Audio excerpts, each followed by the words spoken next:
Kamar yadda kuka sani ni sunana Habib Maliya.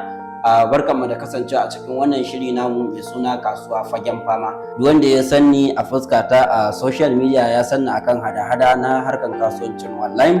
Kamar yadda kuka sani yau muna da bakoncin shahararriyar 'yar kasuwan nan 'yar gwagwarmaya a bangaren kasuwanci na online da kuma physical kasuwanci. Farko dai sunana Hafsat Farouq turaki, wacce aka fi sani da Hafsat Collection. Na irin kalubale kika fuskanta a cikin irin wannan kasuwanci nake da kike na online da physical?